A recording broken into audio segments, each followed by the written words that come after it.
বৈষ্ণৱজনৰ চৰণ কমলত ভক্তিৰ সেৱাভাগী অৰ্পণা কৰা হৈছে। আমি ইতিমধ্যে প্ৰকাশ কৰা হৈছিল যিটো মহামতী গুৰুজনে হৰি ভক্তি পন্থ উপদেশ দিয়া দুখময় সংসাৰ পাৰ কৰে, হেনয় পৰম গুৰু ঋণ সজীৱাক প্ৰতি জানা নিষ্ঠ, অন্যত্ৰ উপায় নাহি অঞ্জলিত পৰে। সেই অঞ্জলি শব্দৰ অৰ্থটো হাত দুখন ওপৰলৈ দিয়া নহয়, তাত গুৰুজনে শৰণ ভজন ভক্তি আৰু সদাচাৰ এই চাৰিওটা ব্যৱস্থাত যিজন পূৰ্ণাংগ ৰূপত আশ্ৰয় হৈছে, এক দেৱ এক সেও একত বিনে নাই কেও, এই চাৰিওটা ব্যৱস্থাক এক কৰাটোক অঞ্জলি বুলি কোৱা হৈছে। তাত হাত দুখনৰ কথা অহা নাই। এই চাৰিওটা ব্যৱস্থাৰ মাজেৰে যিজন পূৰ্ণাংগ ৰূপটো পাইছে, তেওঁ যিটো ভাৱনাযুক্ত হৈ সদায় ভগৱন্তক সেৱা কৰে, সেই সেৱাভাগৰ নাম হ'ল অঞ্জলি সেৱা। আৰু বৰ্তমান আমাৰ সমাজ ব্যৱস্থাত যিটো সেৱা কৰি থাকে হাত দুখনৰ দ্বাৰা, সেই হাত দুখনৰ চাৰিটা ভাগত আমি কথাখিনি কোৱা হৈছিল। এক হ'ল অঞ্জলি সেৱা, অৰ্থাৎ অঞ্জলি সেৱা মানে ভগৱন্তৰ পৰা কিবা এটা বিচৰা। আৰু আইসকলে যেতিয়া নামঘৰলৈ যায়, তেতিয়া নামঘৰত গৈ উপস্থিত হৈ আইসকলে প্ৰথম সেই সেৱাভাগ কৰে। আৰু সেই সেৱাভাগৰ নামো কিন্তু অঞ্জলি সেৱাই। পাৰ্থক্যটো সেইটো যে আইসকলে শৰণ হয়তো লোৱাই নাই, আইসকলে ভজন হয়তো লোৱাই নাই, বাপসকলেও হয়তো শৰণ ভজন লোৱাই নাই। সেইকাৰণে তেৰা সমস্তই কেতিয়াবা এখন হাতেৰে কৃষ্ণ বুলি কৈ দিয়ে, কেতিয়াবা এনেধৰণে দুইখন হাত চাদৰৰ আগটো বা গামোচাখন আগলৈ কৰি হাত দুখন গামোচাখনৰ ওপৰত এনেধৰণে কৰিও কোনোৱে সেৱাভাগ কৰে। আমি সেই ব্যৱস্থাটোৰ কথা কৈ থকা হৈছে। গতিকে বাপজনাৰ চৰণ কমলত আমি সেৱাভাগী নিবেদন কৰা হৈছে যে শৰণ ভজন ভক্তি সদাচাৰ, যাক জানি নৰ নাৰী তৰুক সংসাৰ। যাক জানিলেহে জীৱৰ কল্যাণ হ'ব। আৰু জানিবৰ বাবে গুৰুজনে এই ব্যৱস্থাখিনি আমাক দিছে। দিয়াৰ পাছতো যদি আমি জানিবলৈ চেষ্টা নকৰোঁ, ইচ্ছা নকৰোঁ, তেতিয়াহ'লে আমাতকৈ আৰু দুৰ্ভগীয়া অন্য এজন নাই। কৃষ্ণ কৃষ্ণ।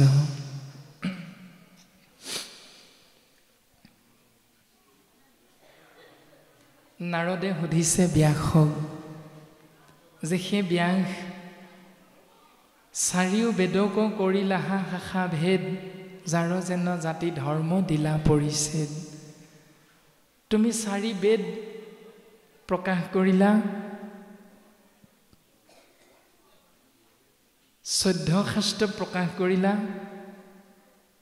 17 ভাগী পুৰাণ প্ৰণয়ন কৰিলা, ব্ৰাহ্মণ ক্ষত্ৰিয় বৈশ্য শূদ্ৰ চতুবৰ্ণ যি জাতিৰ যি ধৰ্ম তুমি ইয়াৰ মাজত প্ৰকাশ কৰিলা। আৰু ইয়াৰ কাৰণে জগততে ব্যাপিল তোমাৰ মহাযশ। তোমাৰ মহান যশ কীৰ্তি জগতত জীৱৰ মাজত প্ৰচাৰ হ'ল, প্ৰকাশ হ'ল। তথাপি তোমাৰ কেনে অসন্তুষ্ট চিত্ত। তুমি কিয় অসন্তুষ্টি হৈ আছা? তোমাৰ কিয় শান্তি নাই? তুমি ক'বানে ব্যাস? আমাৰো হয়। 50,000 টকা এক মাহত দৰমহা পোৱাৰ পাছতো, 1 লাখ টকা দৰমহা পোৱা চাকৰিটো পোৱাৰ পাছতো আমিও অসুখী হওঁ, আমিও দুখী হওঁ। কিন্তু কিয় দুখী অনুভৱ কৰিছোঁ, কিয় শান্তি নাই পোৱা, ইয়াৰ উত্তৰ আমি কোনেও দিব নোৱাৰোঁ।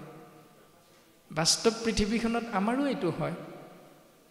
আৰু সেই কথাটো ভাগৱতে আমাক সিদ্ধান্ত দিছে যে ব্যাসৰো তেনে হৈছিল। কিন্তু ব্যাসে উত্তৰটো কেনেকৈ পালে, তাৰ বিচাৰ কৰিলে আমি উত্তৰ পাম।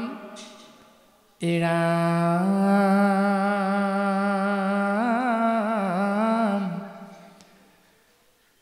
আপুনি অগাধ বুদ্ধি অংশয়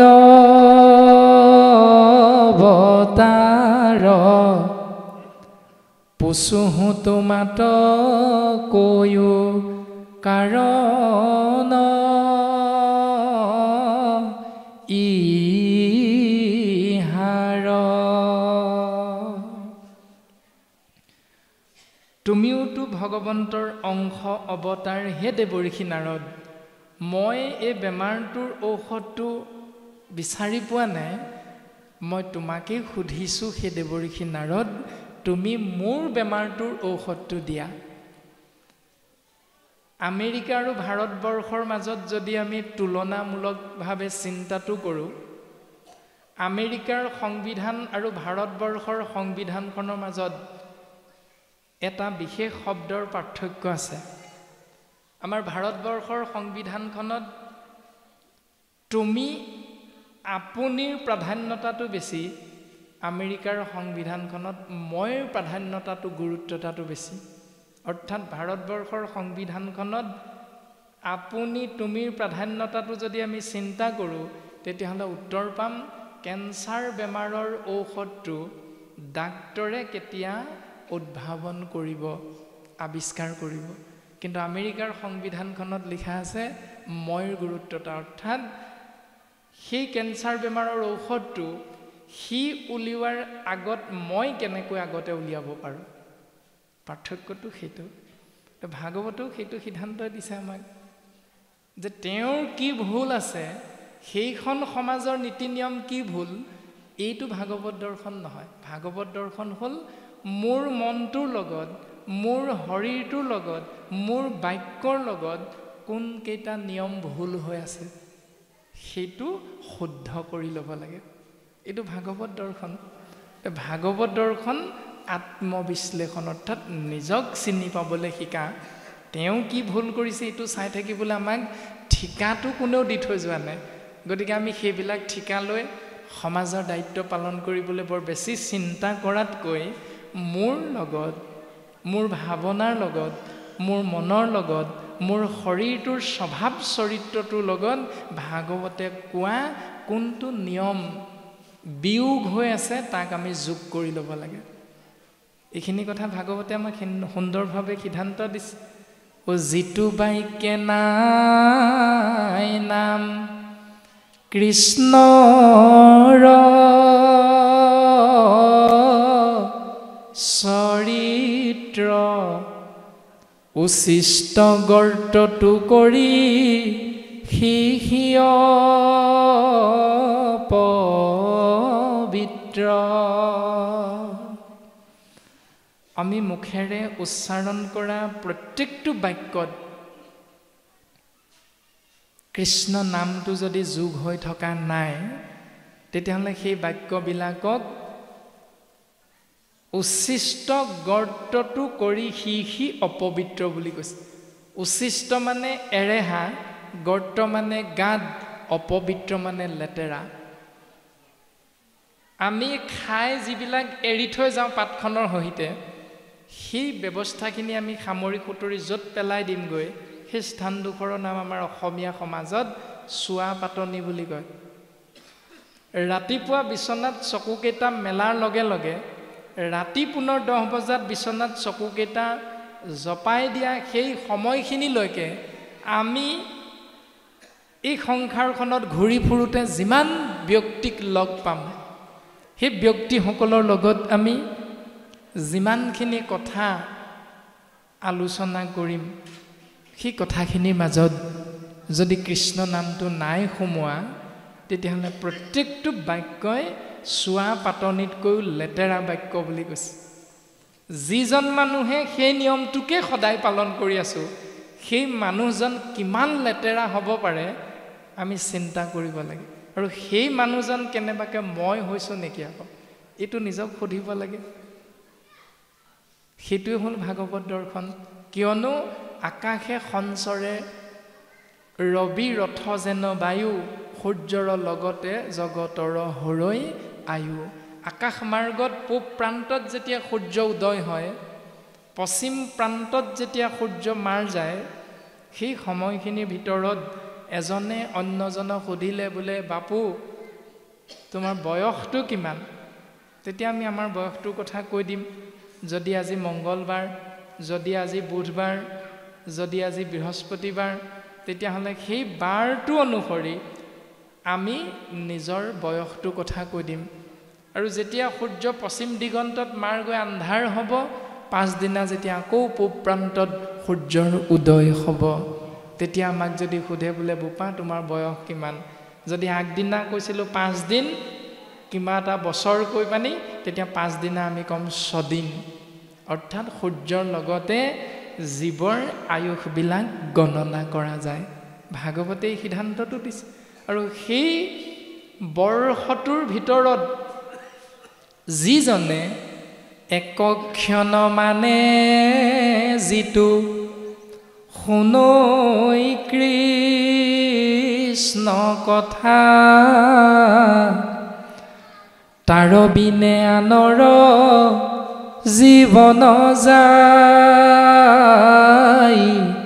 বৃথা।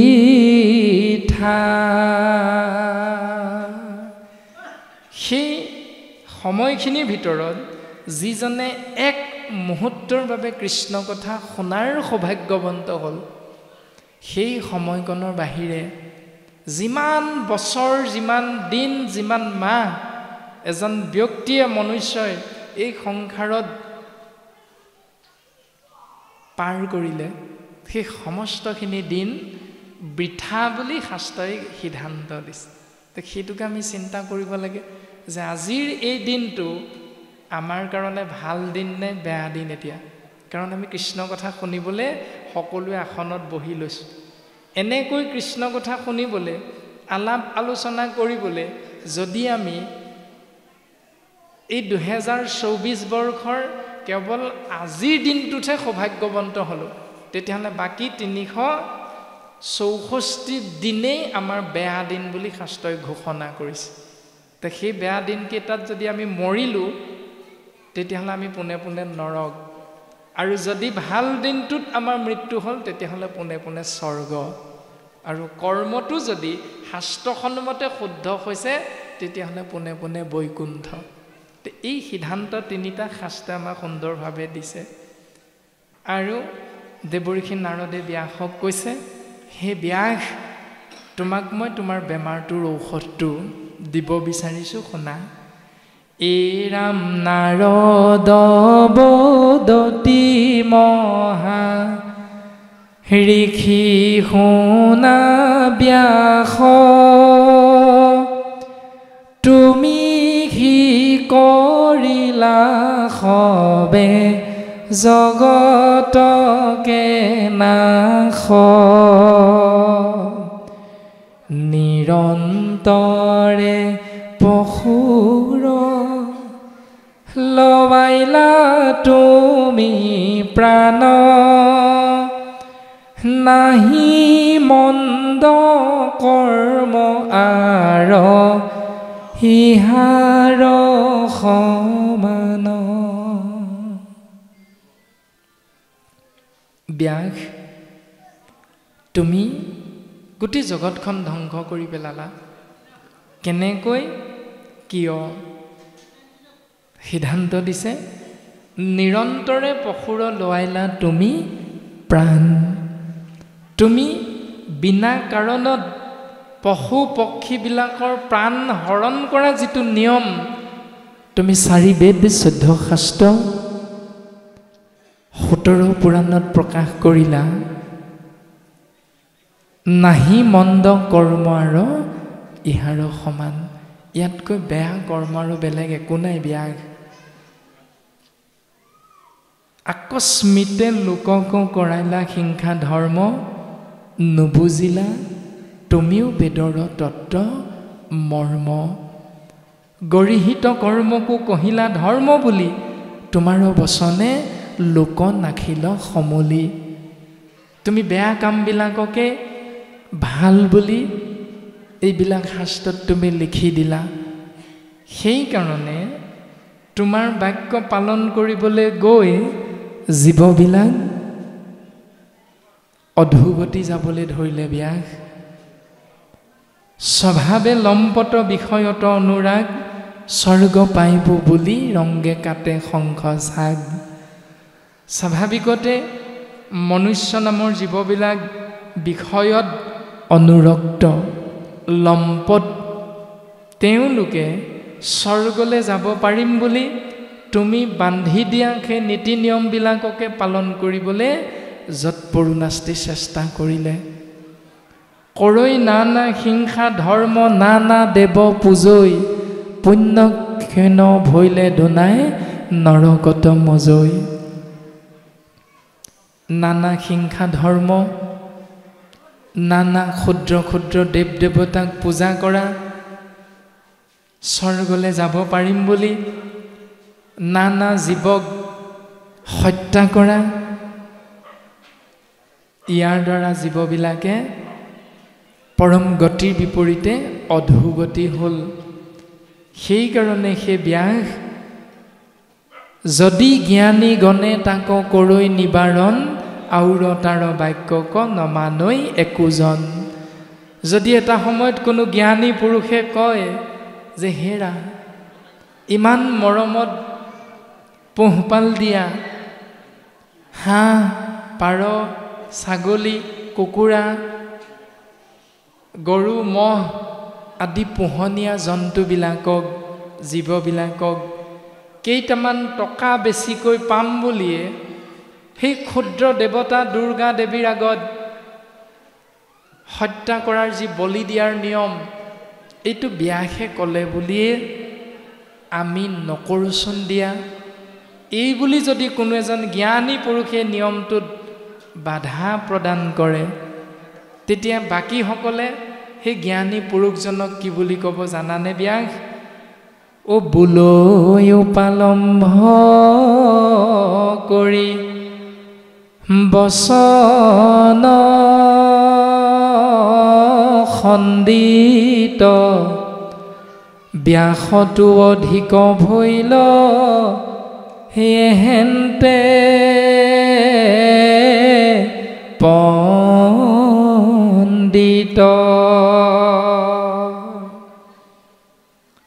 সেই ব্যক্তিজনৰ বাক্যবিলাক অমান্য কৰি প্ৰকাশ কৰিব ওলালেহি আকৌ এওঁ ব্যাসতকৈ অধিক পণ্ডিত হেৰৌ স্বয়ং ব্যাসেই কৈ থৈ গৈছে এইবিলাক কথা আমাক পালন কৰিবৰ বাবে এইজন আকৌ ওলালেহি চোৱা ব্যাসতকৈ পণ্ডিত কোনে মানিব তোমাৰ কথা নাই নাই আমি তোমাৰ কথা মানিবলৈ নাই এই বুলি সেই জ্ঞানী ব্যক্তিজনক কিন্তু বাকীবিলাকে উপলুঙা কৰিব ইটিকিং কৰিব ককৰ্থনা কৰিব ব্যাস গতিকে প্ৰত্যক্ষ আৰু পৰোক্ষ ৰূপত কেৱল তোমাৰ গাতে দুখটো আহি পৰিব ব্যাস গতিকে তুমি সময় থাকোঁতে অকণমান চিন্তা কৰা এই ৰামে প্ৰকৃতি কহিলা তুমি আনহে ধৰ্ম নকৈলা প্ৰখ্যাত কৰি কৃষ্ণ কীৰ্তনক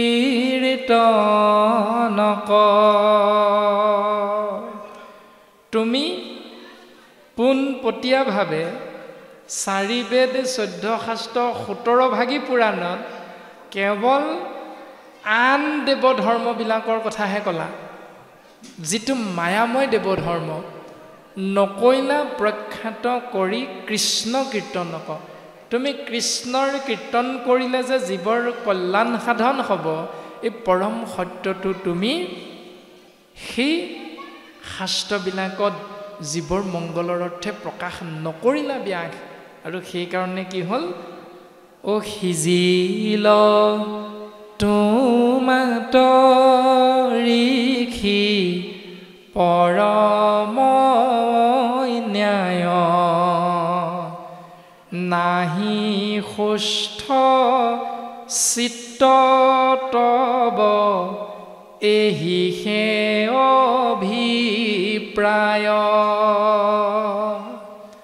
তোমাৰ যে চিত্তটোত শান্ত নাই শান্তি নাই মনত তোমাৰ যে শৰীৰটো অসুস্থ কাৰণটো এইটোৱে কাৰণ তুমি কৃষ্ণ কথা নকলা আন দেৱ ধৰ্মবিলাকক তুমি আশ্ৰয় কৰিলে জীৱৰ গতি হ'ব বুলি মিছাকৈ কৈ দিলা এই পথটো। সেইটোৱে তোমাৰ অসুস্থতাৰ মূল কাৰণটো। যদি ব্যাসে কৃষ্ণ কথা নোকোৱাৰ বাবে, নিলিখাৰ বাবে ব্যাসৰ মতিছন্ন হৈছে, তেতিয়াহ'লে আমি কৃষ্ণ নাম আশ্ৰয় নকৰিলে আমাৰ কি হ'ব? উত্তৰটো তাতে আছে।